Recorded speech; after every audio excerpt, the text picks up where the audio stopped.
नमस्कार, आज shadow point में आपका स्वागत है। इस वीडियो में हम पर्यावरण अध्ययन के कुछ महत्वपूर्ण प्रश्न लेकर आए हैं जो आपके यूपी टेट परीक्षा के लिए बेहद महत्वपूर्ण हैं। इससे पहले हमने यूपी टेट के लिए बहुत सारे वीडियो अपने चैनल पर अपलोड कर दिए हैं जिन्हें आप हमारे चैनल पर विजिट करके देख सकते हैं। उन वीडियोज का लिंक हम इस वीडियो के डिस्क्रिप्शन बॉक्स में डाल देंगे, जिन्हें आप लिंक पर क्लिक करके भी आसानी से देख सकते हैं। चलिए शुरू करते हैं। आज की क्लास का पहला प्रश्न है, लेड यानी कि पीवी से होता है।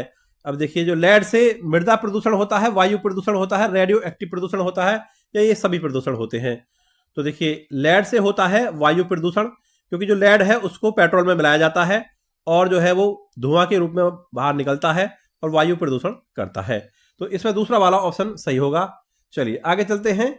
अगला प्रश्न है, पर्यावरण वाहिनी कार्यक्रम का शुभारंभ कब किया गया था? तो पर्यावरण वाहिनी कार्यक्रम का शुभारंभ किया गया था 1992 और 93 में। ठीक है, तो 1992 में जो है लोगों को पर्यावरण के प्रति जागरूक करने के लिए यह अभियान चलाया गया था। ठीक है, तो इसका सही ऑप्शन होगा ऑप्शन 2। 1992 1993 में पर्यावरण वाहिनी कार्यक्रम का शुभारंभ किया गया था। चलिए आगे चलते हैं। अगला प्रश्न है, पारितंत्र में बाज का स्थान है। अब देखिए, जो पारितंत्र में है बाज का स्थान होता है सर्वोच्च उपभोक्ता। तीसरा वाला ऑप्शन इसमें सही होगा। चलिए आगे चलते हैं। अगला प्रश्न है, निम्नलिखित में से कौन सा विश्व का पहला देश है जिसने भूमंडलीय तापन के पृथक्करण के लिए कार्बन टैक्स लगाने का प्रस्ताव रखा था? देखिए, भूमंडलीय तापन का अर्थ होता है ग्लोबल वार्मिंग। तो देखिए, ऐसा करने वाला पहला देश है न्यूजीलैंड। ऑप्शन 4 इसका सही होगा। चलिए आगे चलते हैं। अगला प्रश्न है, मृदा प्रदूषण का सबसे महत्वपूर्ण कारक हो सकता है कांच, प्लास्टिक, अपमार्जक, कार्बन डाइऑक्साइड। तो देखिए, मृदा प्रदूषण का जो महत्वपूर्ण कारक है वो है प्लास्टिक। आप जानते ही होंगे, जो प्लास्टिक की जो पॉली बैग्स है, पॉलीथीन्स है, वो बहुत ज्यादा मात्रा में धरती पर है और मृदा प्रदूषण करती हैं। प्लास्टिक की बोतलें और बहुत सारी चीजें ऐसी हैं जो मृदा प्रदूषण के कारक हैं। तो इसमें ऑप्शन 2 सही होगा। मृदा प्रदूषण का जो महत्वपूर्ण कारक है वो प्लास्टिक है। ऑप्शन 2 इसका सही होगा। चलिए आगे चलते हैं। अगला प्रश्न है, विश्व खाद्य दिवस मनाया जाता है।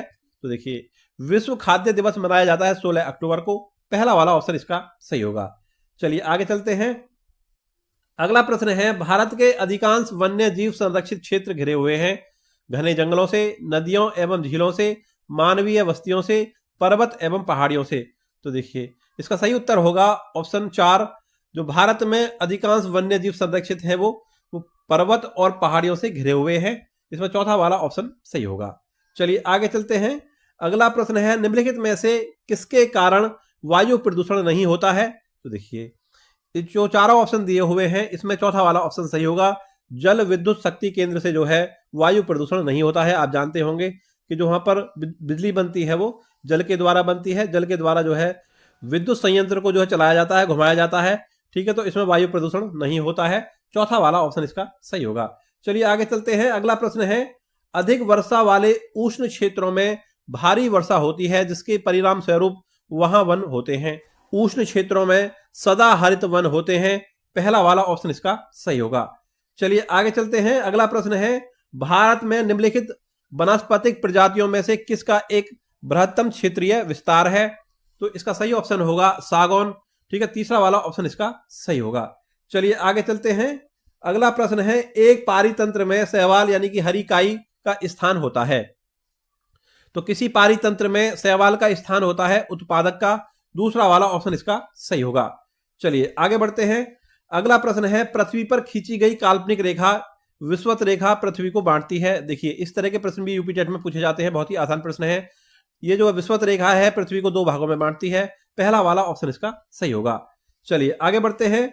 अगला प्रश्न है, बांदीपुर अभ्यारण्य स्थित है। तो देखिए, बांदीपुर अभ्यारण्य जो है वो कर्नाटक में है। तीसरा वाला ऑप्शन इसका सही होगा। चलिए आगे चलते हैं।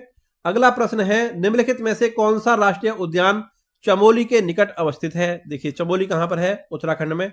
और चमोली के जो निकट अवस्थित है वो है नंदा देवी राष्ट्रीय उद्यान। चौथा वाला ऑप्शन इसका सही होगा। चलिए आगे चलते हैं। अगला प्रश्न है, पीली क्रांति संबंधित है। तो देखिए, पीली क्रांति का जो संबंध है वो सरसों उत्पादन से है। इसका पहला वाला ऑप्शन सही होगा। चलिए आगे बढ़ते हैं।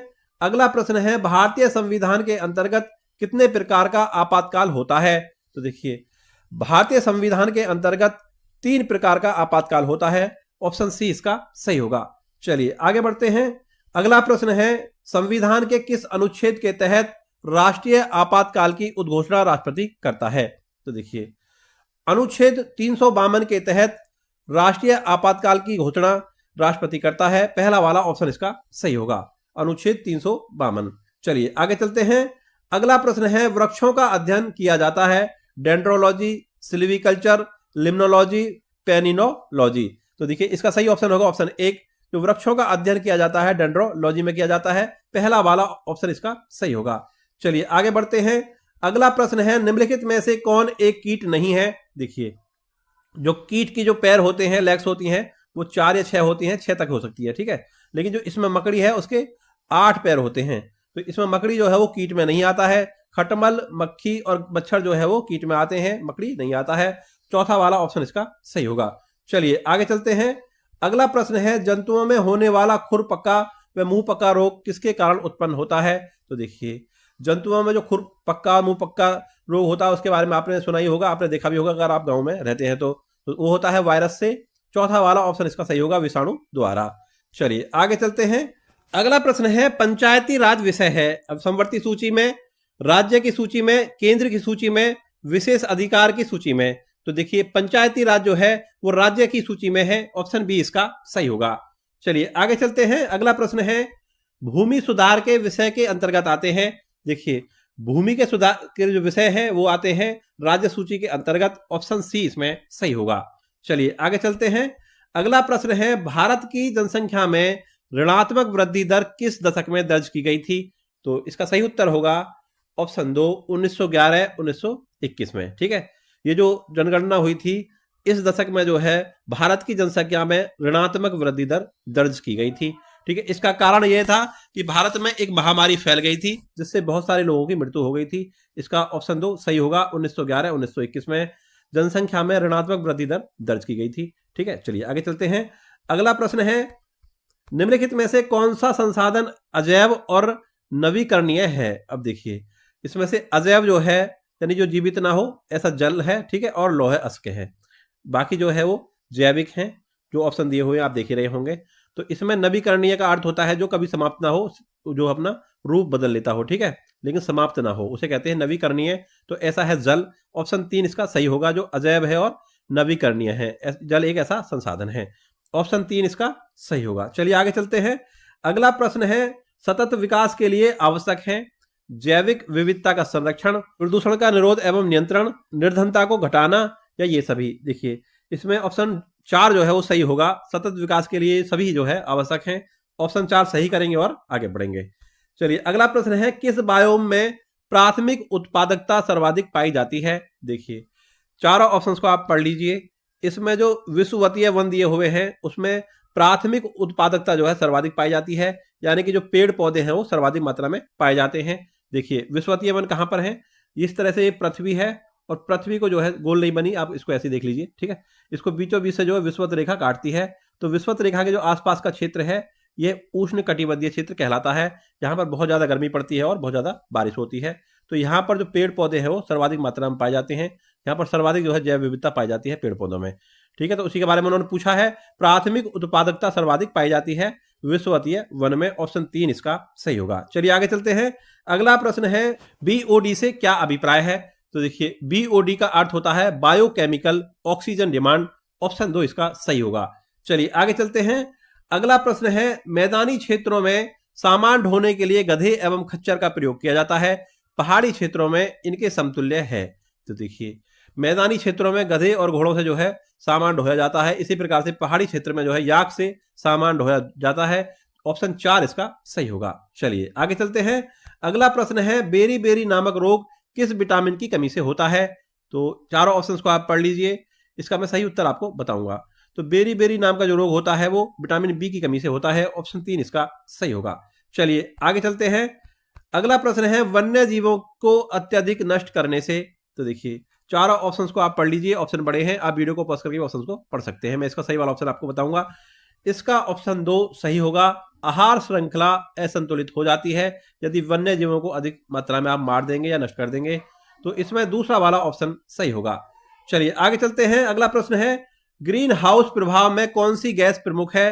देखिए, ग्रीन हाउस जो इफेक्ट है उसमें कार्बन डाइऑक्साइड जो गैस है वो प्रमुख है। पहला वाला ऑप्शन इसका सही होगा। चलिए आगे चलते हैं। अगला प्रश्न है, केंचुआ किसानों को किस प्रकार से लाभ पहुंचाता है। देखिए आप जानते ही होंगे जो केंचुआ है उसको किसानों का मित्र कहा जाता है, तो किस प्रकार से किसानों को लाभ पहुंचाता है ये आपको बताना है। तो देखिए जो केंचुआ है वो भूमि को खोखला करके किसानों को लाभ पहुंचाता है। चौथा वाला ऑप्शन इसका सही होगा। और आज की क्लास का अंतिम प्रश्न, धुंध कोहरा का निर्माण होता है। देखिए ये प्रश्न पिछली वीडियोज में भी आ चुका है, इंपॉर्टेंट है इसलिए बार बार रिपीट हो रहा है। तो इसका सही उत्तर होगा धुएं प्लस कोहरे से, ऑप्शन 2 इसका सही होगा। तो ये थी आज की क्लास आपको कैसी लगी इसके बारे में हम कमेंट बॉक्स में जरूर बताएं। वीडियो अगर आपको अच्छी लगी तो वीडियो को लाइक करें, चैनल को सब्सक्राइब करें। मिलते हैं अगली वीडियो में, तब तक के लिए नमस्कार।